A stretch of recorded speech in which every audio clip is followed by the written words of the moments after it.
సామెతల గ్రంథం 3వ అధ్యాయం. నా కుమారుడా, నా ఉపదేశమును మరువకుము, నా ఆజ్ఞలను హృదయపూర్వకముగా గైకొనుము. అవి దీర్ఘాయువును సుఖజీవముతో గడచు సంవత్సరములను శాంతిని నీకు కలుగజేయును. దయను సత్యమును ఎన్నడను నిన్ను విడిచిపోనీయకుము. వాటిని కంఠభూషణముగా ధరించుకొనుము. నీ హృదయమును పలక మీద వాటిని రాసికొనుము. అప్పుడు దేవుని దృష్టి యందును మానవుల దృష్టి యందును నీవు దయనుంది మంచివాడవని అనిపించుకొందువు. నీ స్వబుద్ధిని ఆధారము చేసి కొనక నీ పూర్ణ హృదయముతో యెహోవా యందు నమ్మకముంచుము. నీ ప్రవర్తన అంతటి యందు ఆయన అధికారమునకు ఒప్పుకొనుము. అప్పుడు ఆయన నీ త్రోవలను సరళము చేయును. నేను జ్ఞానిని గదా అని నీవు అనుకొనవద్దు. యెహోవా యందు భయభక్తులు కలిగి చెడుతనము విడిచిపెట్టుము. అప్పుడు నీ దేహమునకు ఆరోగ్యమును నీ ఎముకలకు సత్తువయు కలుగును. నీ రాబడి అంతటిలో ప్రథమ ఫలమును నీ ఆస్తిలో భాగమును ఇచ్చి యెహోవాను గణపరచుము.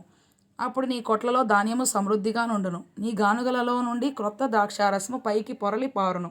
నా కుమారుడా, యెహోవా శిక్షను తృణీకరింపవద్దు. ఆయన గద్దింపునకు విసుకవద్దు. తండ్రి తనకు ఇష్టుడైన కుమారుని గద్దించు రీతిగా యెహోవా తాను ప్రేమించు వారిని గద్దించును.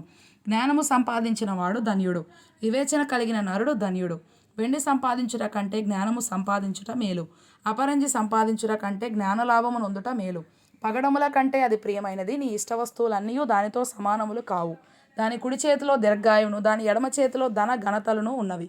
దాని మార్గములు రమ్య మార్గములు, దాని త్రోవలన్నీ క్షేమకరములు. దానిని అవలంబించు వారికి అది జీవవృక్షము. దాన్ని పట్టుకొని వారందరూ ధన్యులు. జ్ఞానము వలన యెహోవా భూమిని స్థాపించెను. వివేచన వలన ఆయన ఆకాశ విశాలమును స్థిరపరచెను. ఆయన తెలివి వలన అగాధ జలములు ప్రవహించుచున్నవి. మేఘముల నుండి మంచు బిందువులు కురియుచున్నవి. నా కుమారుడా, లెస్స అయిన జ్ఞానమును వివేచనను భద్రము చేసుకొనుము. వాటిని నీ కన్నుల ఎదుట నుండి తొలగిపోనీయకుము. అవి నీకు జీవముగాను నీ మెడకు అలంకారముగాను ఉండును. అప్పుడు నీ మార్గమున నీవు సురక్షితముగా నడిచెదవు. నీ పాదము ఎప్పుడునూ తొట్టిల్లదు. పండుకొనున్నప్పుడు నీవు భయపడవు. నీవు పరుండి సుఖముగా నిద్రించెదవు. ఆకస్మికముగా భయము కలుగునప్పుడు, దుర్మార్గులకు నాశనము వచ్చునప్పుడు నీవు భయపడవద్దు. యెహోవా నీకు ఆధారమగును. నీ కాలు చిక్కుబడకుండునట్లు ఆయన నిన్ను కాపాడును.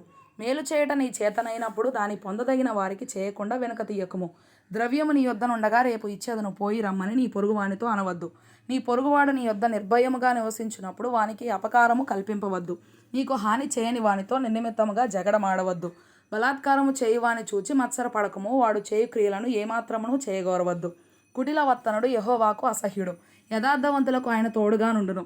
భక్తిహీనుల ఇంటి మీదికి యెహోవా శాపం వచ్చును. నీతిమంతుల నివాస స్థలమును ఆయన ఆశీర్వదించును.